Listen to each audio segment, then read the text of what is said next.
Hi, this is Alan Grau with Icon Labs, and I'm going to go through a demo today and show how we've integrated real-time operating system-based devices with the McAfee ePO, and talk a little bit about what that enables and why that's unique and valuable. So this shows conceptually what we're talking about. We're talking about taking devices built with operating systems such as VxWorks or Integrity or MQX, and using software that we put on the device themselves, as well as some software in the middle, to enable these devices to communicate back to the ePO and SIM. And this is something that hasn't been done before. And there's literally millions of devices, that are out on networks today that are unmanageable.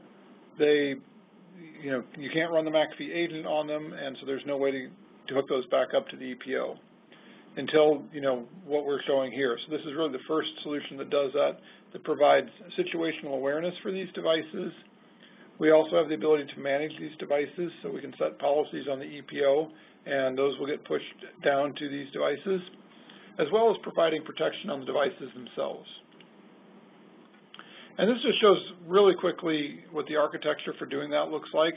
So on the VxWorks system or the Integrity system, the real-time operating-based system, we've got a layer of software running, and then we've got a virtual machine that enables communication between multiple devices and the ePO, which we'll be showing, and then in the future with the SIM as well. So what we have in this window that I just pulled up is just a command line interface into a very simple set of commands running on an RTOS system. So I've connected through Secure Shell, so I've SSH'd into this VxWorks system and logged into it, and through the shell there's a set of commands that allow it to simulate an unmanned vehicle. So before we do anything else, we need to log into the vehicle. But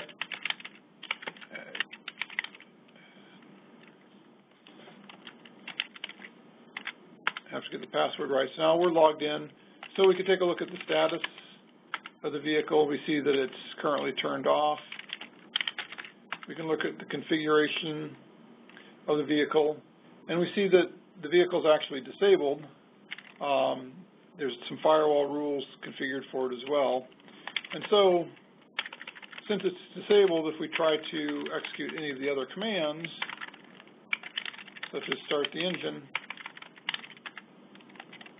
if we type it right, that those are not allowed because the vehicle is disabled. So, and that's a policy that was pushed down from the ePO, and we'll come back to this in a minute. But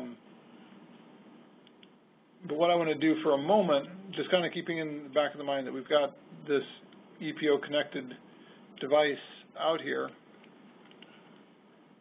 is go and take a look at our ePO. And the first thing we're going to do on this is we're going to take a look at these policies. And here, these are the filtering policies for protection of the device. So we actually have a firewall running for protection. And then we've got a list of IP addresses and statuses. And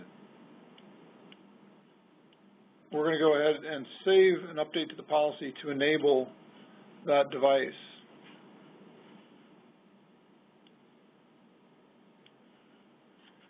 So we'll come back and talk about this a little bit more as well in a moment. But like, any policy on the ePO, that's something that can get pushed down to the device. So we go and we select the device, and we'll wake up the agent and send the policy out.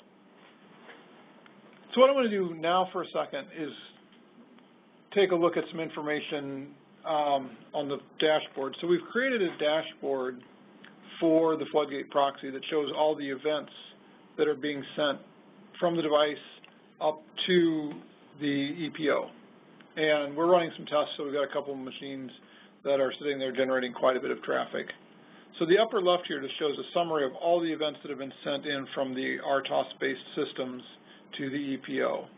We've got vehicle status events, device info events, and host events are the three types of events that we have running in this demo. And if we go look at the host information events, which is what's shown in this window, we can see there's three different IP addresses connected, which are the three that we have set up for policies. And if we go take a look at those, this is just pure situational awareness information. So from IP address 192.168.0.18, we see what the MAC address is. We see it's running VxWorks version 5.4. The host name is UAV. And then, again, we're running in a loop for testing, so we're generating lots of these events, and they're all showing up here. And again, the critical thing is now we have an RTOS-based device sending information up to the ePO. This window in the lower left shows a set of vehicle status events.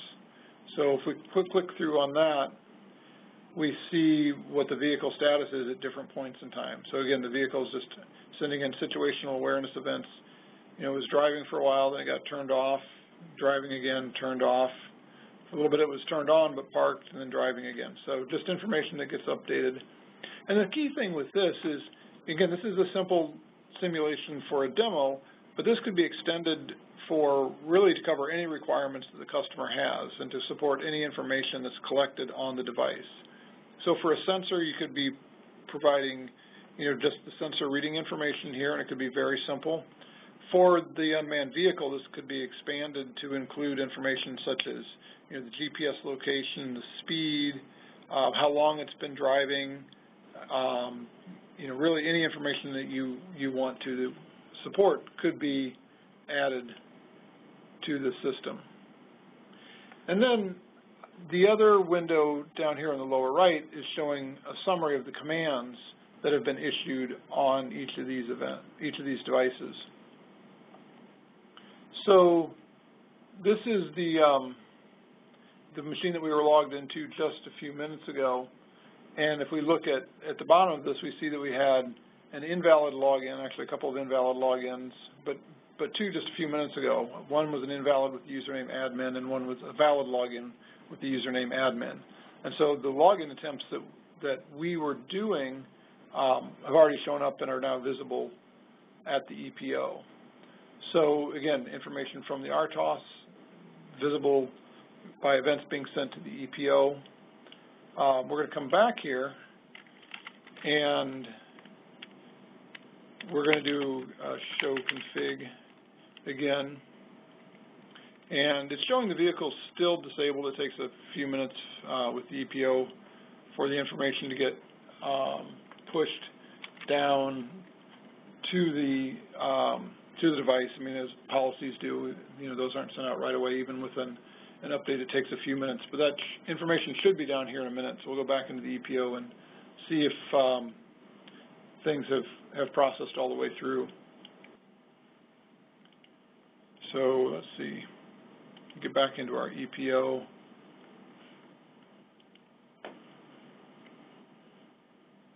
And if we look at our system tree, okay, so the update hasn't quite gone through. If we look at this, the last communication with this machine was at 3:20, and we're at 4:06. So even though the events have shown up, the policy update hasn't quite completed yet.